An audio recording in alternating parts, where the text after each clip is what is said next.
You don't actually want him back. You just need this feeling to end.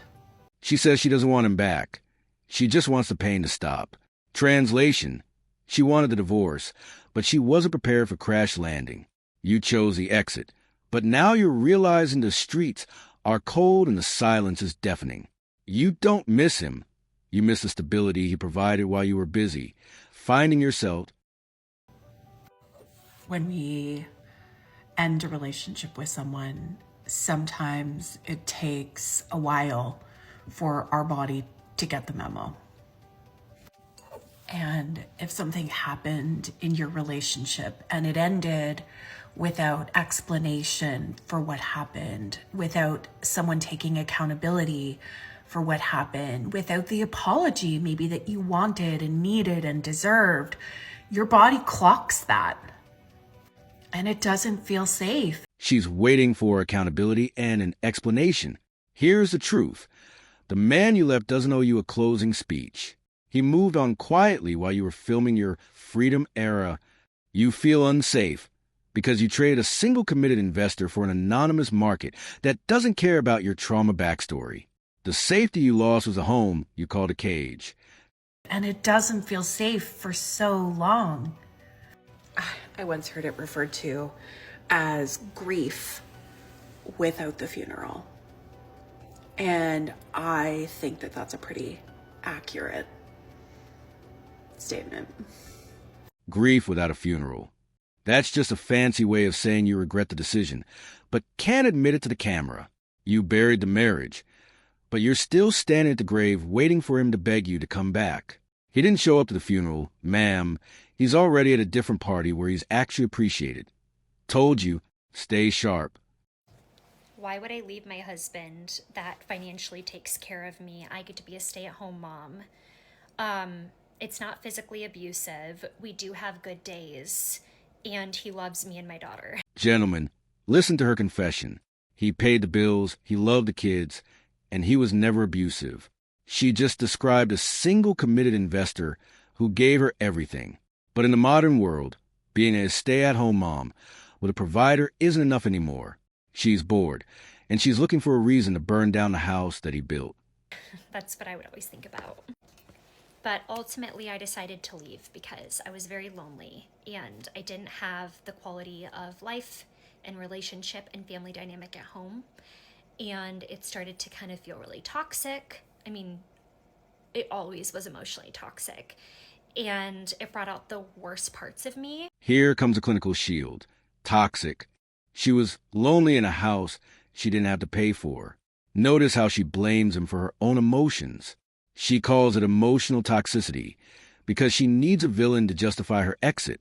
She didn't leave a bad man. She left a man who stopped being her 24-hour entertainment system, and now she's calling her boredom a trauma. And I think the worst parts of him. And I left. And I was a stay-at-home mom at the time. I went and I got a job and then a serving job just to make some quick cash. I went and got an apartment, and immediately I realized that I made the right choice. She traded a provider for a serving job and a lease she signed in a panic. She's high on the Coronation Day fumes, thinking a small apartment and quick cash is a lifestyle upgrade. She calls it following her gut, but her gut doesn't know that the streets don't offer retirement plans or security. She's celebrating the open door before the first bill arrives. I was so scared. I remember I signed a lease before we were for sure going to get a divorce.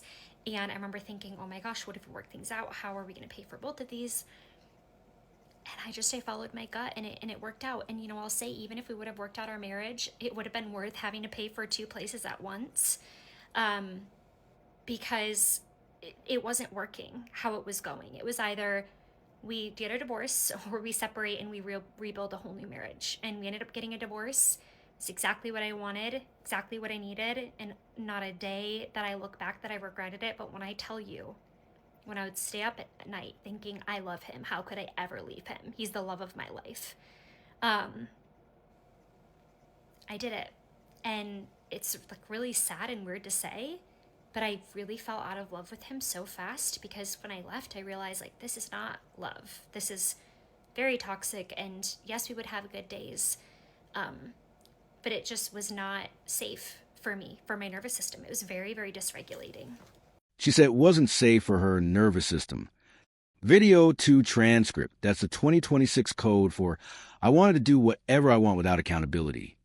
She released the only man who overvalued her every day and called it dysregulation. She didn't leave a cage. She left a home. And the anonymous market she just joined doesn't care about her vulnerable moments. It only cares about her current price. Told you. Stay sharp. First, I have to apologize. I am so sorry to the people that have begun following my story on here that I have not posted. The last time that I posted, I was in the motel room and waiting to get into my permanent place. And I am in my permanent place. I've been here about a week, but I have just like been so overwhelmed and like physically, mentally, emotionally fatigued that I haven't I've been recording content, but then like the editing and all the other stuff, like I just haven't really had it in me. But then I was like, you can't post your story and then, be gone for a few days because people may actually be worried about your physical health because of your situation. And I am so sorry if anyone on here was like, oh my gosh, what happened to Peace? If you don't know my name is Peace. Notice the opening. She's apologizing to her followers as if she's a public figure. She thinks the world is worried about her physical health. But in reality, she's just keeping the audience engaged. This isn't a life update. It's a marketing strategy for her personal brand of trauma. She named herself Peace, but she's recording from a motel room, desperate for validation from strangers. So yeah, I have to say I am so sorry if anyone was concerned or worried. But I am in my place. I'm so happy. I've never felt better. I've literally never felt better. I have never once in my life felt like how I do right now. Not a once have I ever felt like I was peacefully existing. Welcome to Coronation Day. She's exhausted, overwhelmed, and physically fatigued, yet she claims she's never felt better. This is a forced sense of fulfillment. She's trying to convince you and herself that peacefully existing alone in a new apartment is better than a home she left. She's high on the temporary relief of a new lease, but the crash landing is already scheduled. Like I was just waking up, like, oh, let's start the day. What do I need to do? Never have I ever been able to just say, what do I need? And I'm going to end this video before I start crying because I'm so happy. I'm happy and then I'm like, damn, why did it take this long for you actually to feel like you're living your life for yourself? So, yeah. So I am going to still